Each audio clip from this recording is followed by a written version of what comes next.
Ukrainian troops retreat on Pokrovsk front to avoid encirclement. Russian attitudes toward Putin worsen due to Ukrainian army's operation in Kursk region, and how Ukrainian army makes some progress across its entire advance in Kursk region. The latest news from Ukraine and around the world.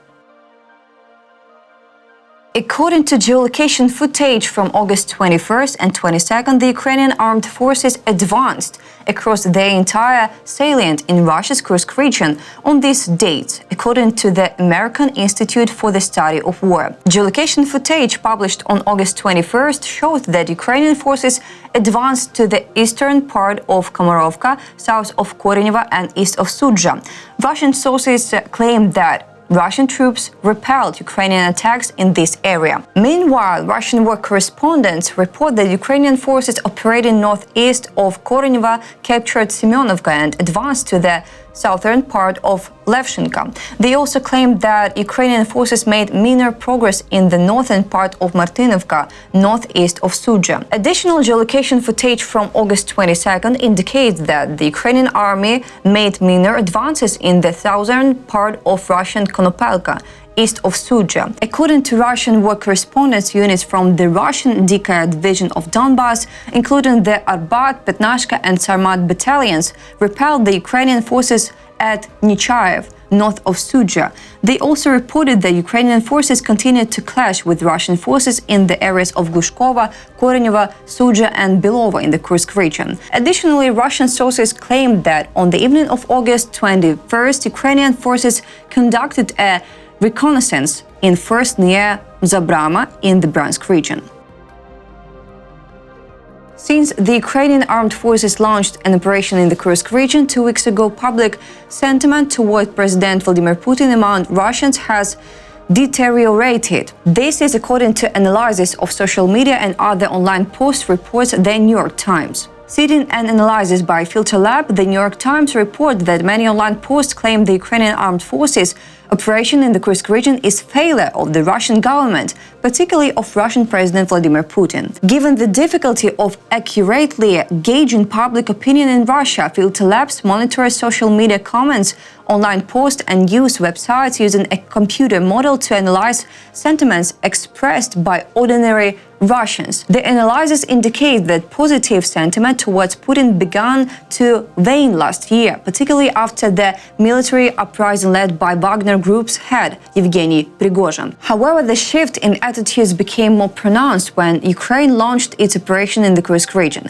Putin's response to the incursion was seen as inadequate at best and insulting at worst, said Jonathan Toibne, the chief executive of Filter Labs. Sentiment towards the Russian president remains more positive in Moscow, where the government exerts tighter control over the media and public discourse. However, even in the capital, opinions of Putin have deteriorated, albeit not as rapidly as in other parts of the country. The analysis shows growing disillusionment with the Kremlin in Russia's more remote regions. American officials have cautioned that it's too early to determine whether the damage to Putin's reputation will be lasting. They noted that Putin's standing in Russia quickly rebounded after Prigozhin ended the uprising, and the Russian leader consistently demonstrated an ability to manipulate public opinion about himself. However, a sustained loss of popularity could complicate the Kremlin's ability to wage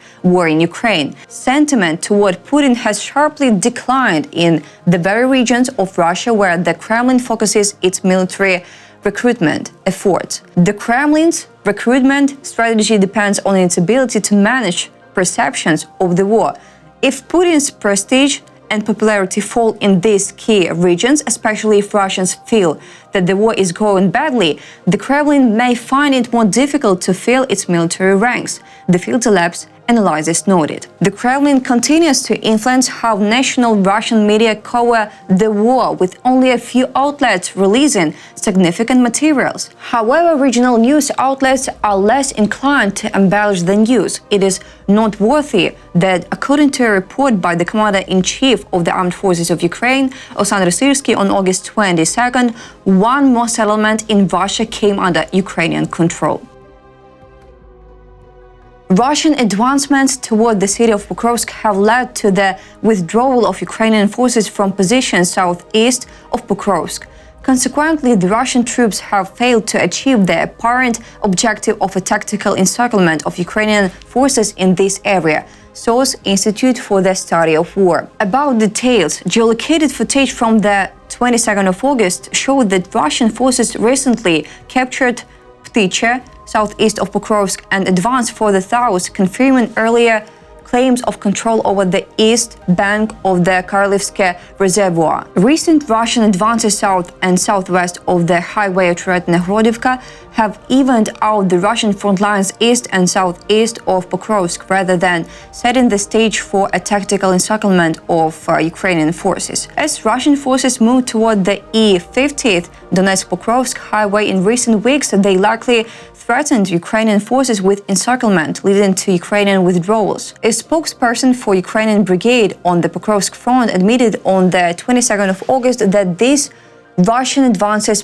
prompt Ukrainian forces to withdraw to level the front and protect their personnel. Some Ukrainian commanders on the Pokrovsk front also told the Associated Press in an article published on the 22nd of August that new Ukrainian recruits in the region have occasionally retreated from their positions. However, ISW has not seen widespread reports of disorganized Ukrainian retreats on the Pokrovsk front, and the lack of significant Russian tactical gains suggest that Ukrainian forces were able to withdraw in an orderly manner. Earlier discussions among Russian military bloggers about a potential tactical encirclement in the area have quieted down.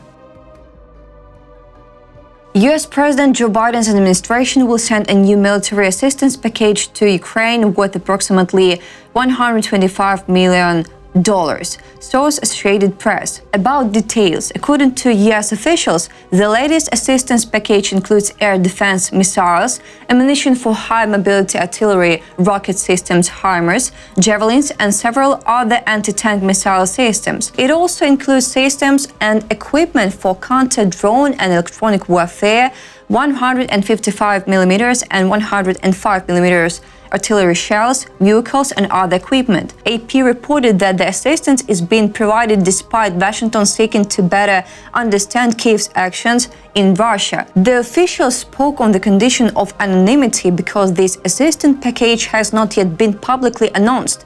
The official announcement could be made as early as Friday ahead of Ukrainians' Independence Day. The weapons are being provided under the presidential drawdown authority, meaning they will come from Pentagon stockpiles and can be delivered faster.